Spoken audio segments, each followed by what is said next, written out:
వినాయక చవితికి విజయవాడలో భారీ వినాయకుడు కొలువుదీరనున్నాడు. పర్యావరణానికి హాని చేయని రీతిలో 72 అడుగుల మట్టి విగ్రహాన్ని నిర్వాహకులు ఏర్పాటు చేస్తున్నారు. రాజధాని అమరావతి నిర్మాణాన్ని విఘ్నాలు లేకుండా పూర్తి చేయాలని గత ఏడాది విగ్రహాన్ని ఏర్పాటు చేయగా రాష్ట్రానికి ప్రత్యేక హోదా దక్కేలా చూడాలంటూ ఈసారి వినాయకుడిని వేడుకుంటున్నారు. ఇంత భారీ స్థాయిలో మట్టి విగ్రహాన్ని ఏర్పాటు చేయడం ఓ రికార్డుగా నిర్వాహకులు చెబుతున్నారు. మరిన్ని వివరాలు మా ప్రతినిధి చంద్రశేఖర్ అందిస్తారు. గణేష్ నవరాత్రుల కోసం నవ్యాంధ్ర రాజధాని విజయవాడ నగరం సిద్ధమవుతోంది. వాడవాడలా వినాయక విగ్రహాలు నిలిపేందుకు నిర్వాహకులు ఏర్పాటు చేస్తున్నారు. అలాగే తెలుగు రాష్ట్రాల్లోనే అతిపెద్ద విగ్రహాన్ని ఏర్పాటు చేసేందుకు డూండు గణేష్ సేవా సమితి విజయవాడలో భారీ ఏర్పాటు చేస్తుంది. ఘంటసాల సంగీత కళాశాల మైదానంలో 72 అడుగుల భారీ వినాయక విగ్రహాన్ని ఏర్పాటు చేస్తున్నారు. పూర్తిగా పర్యావరణ సహితంగా ఈ వినాయక విగ్రహాన్ని ఏర్పాటు చేస్తున్నాం ప్రత్యేకించి చెప్పుకోవాలి. గత ఏడాది 63 అడుగుల విగ్రహాన్ని డూండి గణేష్ సేవా సమితి నిర్వాహకులు ఏర్పాటు చేశారు.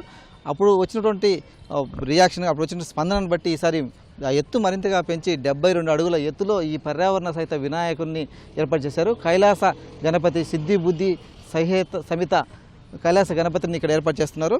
ఈ ఉత్సవాలపై మాట్లాడేందుకు మనతో పాటు ఈ నిర్వాహకులు ఉన్నారు. డూండి గణేష్ సేవా సమితి వ్యవస్థాపకులు రాకేష్ ఉన్నారు.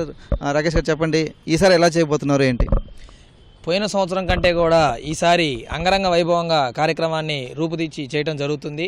మరి పోయిన సంవత్సరం మనం 63 అడుగుల ఎకో ఫ్రెండ్లీ విగ్రహాయకుడిని ఏ విధంగా మనం ఏర్పాటు చేసి ప్రజలందరికీ అందుబాటు చేశామో, ఈ సంవత్సరం 72 అడుగుల సిద్ధిబుద్ధి సమేత కైలాస మహాగణపతిని ఏర్పాటు చేయడం జరుగుతుంది. మరి వినాయకుడు ఉత్సవాలకు సంబంధించి వినాయకుడు తయారీకి మనం 28 టన్నుల ఐరన్ వాడటం జరిగింది, 30 టన్నుల కర్ర వాడటం జరిగింది, మరి టన్నున్నర పీచు, టన్ను వరిపొట్టు వాడటం జరిగింది, 8 టన్నుల మట్టి వాడటం జరిగింది, నల్లరేగుడు మట్టి వెలగపూడి నుంచి తేవడం జరిగింది.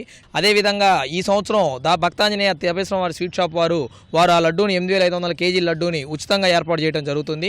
5వ తారీఖు ఉదయం నుంచి కూడా 11 రోజుల పాటు నిరాడంగా రోజు సాంస్కృతిక కార్యక్రమాలు, పూజా కార్యక్రమాలు, అలాగే హోమాలు, భజనలు నిర్వహించి ప్రతి ఒక్కళ్ళకు కూడా ప్రేక్షకులకు ఎటువంటి ఇబ్బంది లేకుండా దేవుణ్ణి దర్శించుకోవడానికి వచ్చే డివోటీస్కి క్యూ లైన్లు, మంచినీళ్ళ ప్యాకెట్లు, అన్ని 24 అవర్స్ కూడా ప్రసాదాలు ఏర్పాటు చేయడం జరుగుతుంది. ఇంత భారీ విగ్రహాన్ని ఇక్కడ ప్రతిష్ఠించేందుకు కావచ్చు, దాన్ని సజావుగా నిలబడేందుకు, సజావుగా చేసేందుకు ఎలాంటి చర్యలు తీసుకున్నారు, ఎలాంటి నిపుణులను తీసుకొచ్చి ఇక్కడ చేశారు?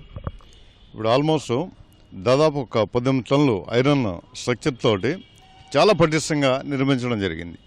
అలాగే ఈ 30 టన్నుల కర్రతోటి ఒక పందిని, అత్యంత పటిష్టమైన పందిని ఇంతవరకు కూడా ఎక్కడా లేదు, అంత స్ట్రాంగ్గా మేము పందిని నిర్మించడం జరిగింది. దానికి స్ట్రక్చరల్ ఇంజనీర్ పర్మిషన్, ఆయన సర్టిఫికేషన్ కూడా మేము తీసుకుంటున్నాము. ఎంత బీభత్సమైన వాతావరణం వచ్చినా సరే ఈ చెక్కు చెదరదు ఈ గణేశుడు. అంత పటిష్టంగా మేము తయారు చేయడానికి మా శిల్పి రాజేంద్రన్ గారు, అలాగే ఒరిస్సా నుంచి వచ్చిన మా జోగారావు గారు, వీళ్ళు ప్రధాన కారణం. వినాయక విగ్రహం సంబంధించినటువంటి సహకరించినటువంటి దాత కోగంటి సత్యం గారు ఉన్నారు.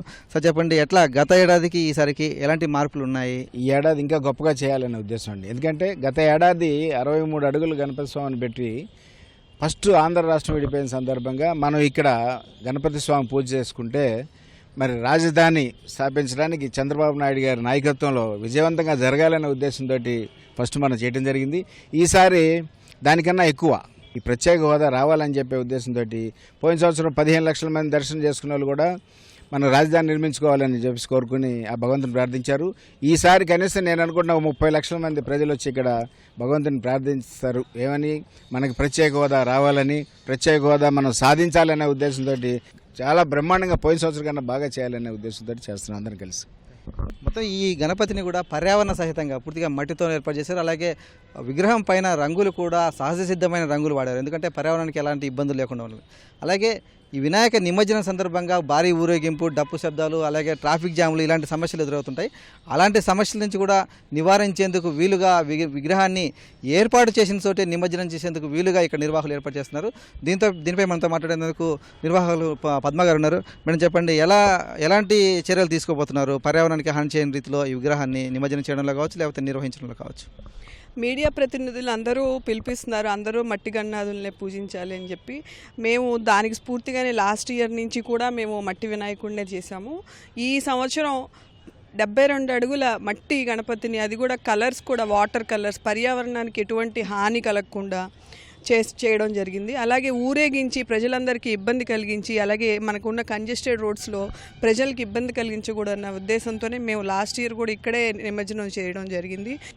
ఇప్పుడు ఈ విగ్రహానికి సంబంధించినటువంటి సహకరించిన వాళ్ళలో ఆంజనేయులు గారు ఉన్నారు. సార్ చెప్పండి, ఏమనిపిస్తుంది ఇంత పెద్ద భారీ విగ్రహం విజయవాడ నగరంలో ఏర్పాటు కావడం, దీని పట్ల మీరేమనుకుంటున్నారు? చాలా హ్యాపీగా ఉందండి. ఈ డుండి గణేష్ సేవా సమితి వారికి ప్రత్యేకమైనటువంటి ధన్యవాదాలు తెలియజేసుకుంటున్నాను. ఇక్కడ మనకి మన నూతన రాజధాని అయినటువంటి అమరావతికి ఒక గర్వకారణమైనటువంటి ఇదిగా నేను భావిస్తున్నాను. ఈ విజయవాడలో ఇంత చక్కటి వాతావరణాన్ని కల్పించిన ఈ సేవలు చేసే వాళ్ళందరికీ కూడా మరొకసారి ప్రత్యేకంగా వారందరికీ కూడా ధన్యవాదాలు తెలియజేసుకుంటున్నాను. ఇది విజయవాడ నగరంలో డుండి గణేష్ సేవా సమితి ఆధ్వర్యంలో ఏర్పాటు చేస్తున్నటువంటి భారీ గణనాథుడి విశేషాలకు సంబంధించి ఈ నెల 5వ తేదీన ఉదయం ప్రత్యేక పూజలు నిర్వహించి స్వామివారి విగ్రహం వద్దకు భక్తులను అనుమతిస్తారు. మొత్తం నవరాత్రులన్నీ కూడా చేసిన తర్వాత ఇక్కడే వినాయకుని విగ్రహాన్ని నిమజ్జనం చేసేలా నిర్వాహకులు ఏర్పాటు చేస్తున్నారు. కెమెరామెన్ నాగేంద్రతో పూర్ణచంద్రశేఖర్, ఈటీవీ న్యూస్, విజయవాడ.